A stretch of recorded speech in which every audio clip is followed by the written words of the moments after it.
Di malam Idul Adha yang suci terjadi penggerudukan pabrik di daerah Cicurug. Kerumunan massa mendatangi pabrik itu untuk mengusir pulang karyawan yang bekerja di malam hari itu. Warga marah karena pabrik masih beroperasi di malam Lebaran. Nama perusahaannya adalah PT Mulia Cemerlang Abadi atau MCA yang bergerak di bidang garmen. Massa mendatangi pabrik itu dan menuduh perusahaan melanggar aturan. Untuk meredakan suasana, pihak Kecamatan Cicurug didampingi MUI berdiskusi dengan manajemen PT MCA untuk mencari solusi.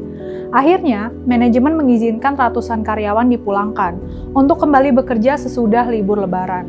Apa yang terjadi di Cicurug ini memang memprihatinkan. Pada tahun ini libur nasional memperingati Hari Raya Idul Adha jatuh pada 29 Juni.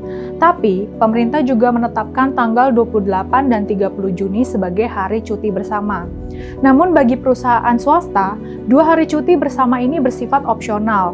Artinya, keputusan diserahkan pada perusahaan dengan mempertimbangkan kondisi dan kebutuhan masing-masing. Semua itu menjadi kesepakatan internal antara pengusaha dan karyawannya. Yang penting, dalam kasus PT MCA ini, hak-hak karyawan dipenuhi. Misalnya saja, kalau karyawan sampai bekerja malam hari, upah lembur mereka harus dipenuhi. Penggerudukan oleh massa Cicurug ini tidak dibenarkan dalam perspektif hukum. Apalagi kalau dasar mereka hanya asumsi bahwa semua aktivitas harus dihentikan di malam hari raya. Asumsi semacam ini tidak ada dasar hukumnya, baik hukum agama maupun hukum positif. Pemerintah seharusnya tidak mudah kalah oleh desakan massa.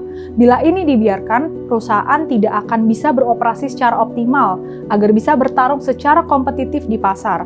Jangan biarkan massa menekan perusahaan dengan menggunakan dalih agama. Tegakkan hukum, jangan tunduk pada massa.